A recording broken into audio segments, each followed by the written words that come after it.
Kahit lalo nang nanakit si Papa, mas padamin siya, Tatay Boyong. Anak, kahit ano pa ang ginawa sa atin ng tatay niyo, kalimutan na natin yun, ha? Tahimik na siya ngayon. Ma, di pa rin po ako makapaniwalang wala na si Papa.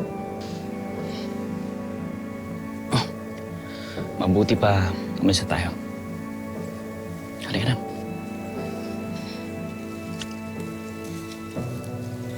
Sino gusto kumain? Ikaw, ano sa paborito mo? Gusto mo doon?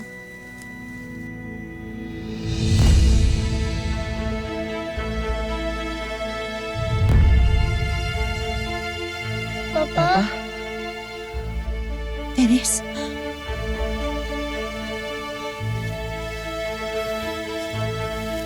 Ako si Mando. Kambali, Kuya Dennis.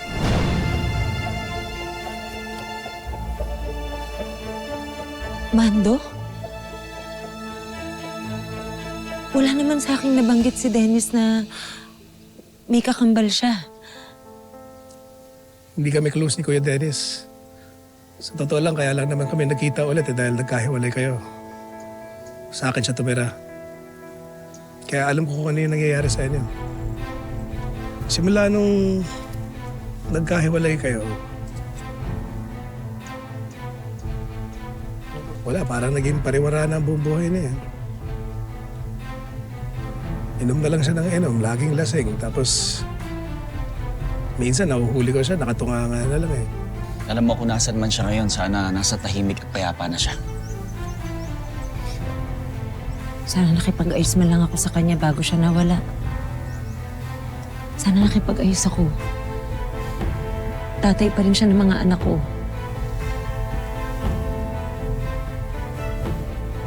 Pero hindi ka dapat pag-guilty, Ama. Alam ko kung anong klaseng pananakit ang ginawa niya sa inyo ng mga anak mo. Hindi ka naman masisisi ng kahit na sino eh. Mali yung ginawa ni Kuya Dennis eh. Maling-mali. Kahit anong mangyari, hindi dapat ginagawa yan sa babae eh. Lalo na sa katulad mo. Sige, mauna na kami.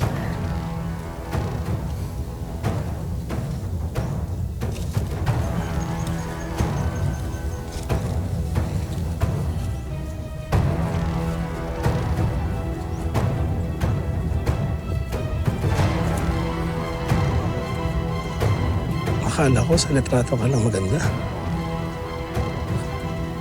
Mas maganda ka pala sa personal.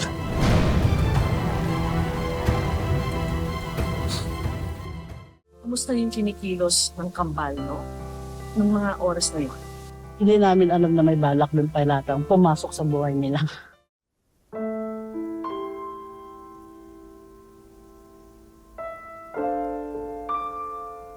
Boyong, isang taon na yung nakalipas. Napakasaya nating pamilya, no?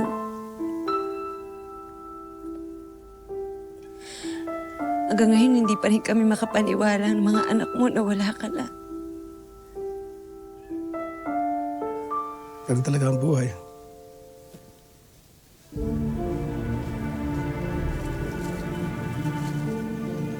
Siguro hindi talaga siya yung lalaki para sa'yo.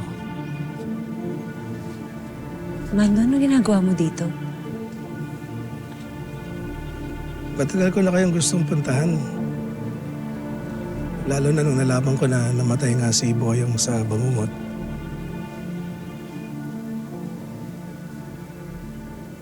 Gusto kitang tulungan buhay ng pamilya mo. Mando, maraming salamat. Pero hindi ko naman kailangan ng tulong mo. Kaya ko naman mag-isa. Emma. Emma, sandali. Emma, sandali. Sige na. Alam kong kailangan niya ng tulong. Kaya nga ako nandito eh. Para tulungan ka sustento ng pamilya mo.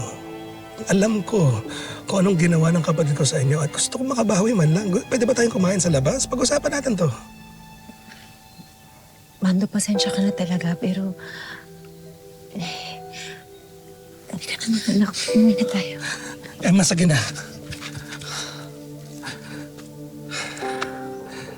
Ang totoo, kaya ngayon lang ako nagpakita sa'yo kasi hindi ko alam kung paano ko sasabihin sa'yo ang totoo. Matagal na kitang gusto, Emma.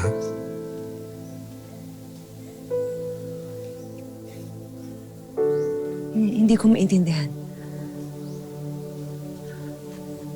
Simula pa lang nung nagkita tayo sa libing ni Kuya. Iba yung naramdaman ko eh. At ngayon lang nangyari sa akin yun. Ngayon na wala si Kuya, si Boyong. Naisip ko lang na baka ito na yung pagkakataon kong mahalin ka. Mando, ayoko sana isipin to, pero... 2 beses na ako nagmahal. At pareho na silang patay. May sumpa ka? Naniniwala ka ba doon? Eh, hindi naman sa ganun, pero... Naisip ko... Siguro hindi para sa akin ang pagmamahal. Ang gusto ko na lang ngayon, buhayin ng mga anak ko.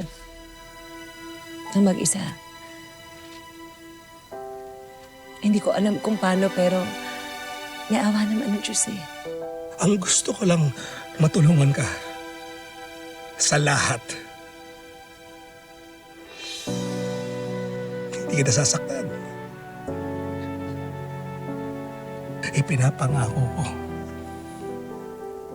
sa namatay kong kapatid, sa puntod ni Boyong, sa harapan ng mga anak mo, aalagaan ko kayo. Pagsisilbihan, hindi ko kayo sasaktan. Magiging buong pamilya tayo.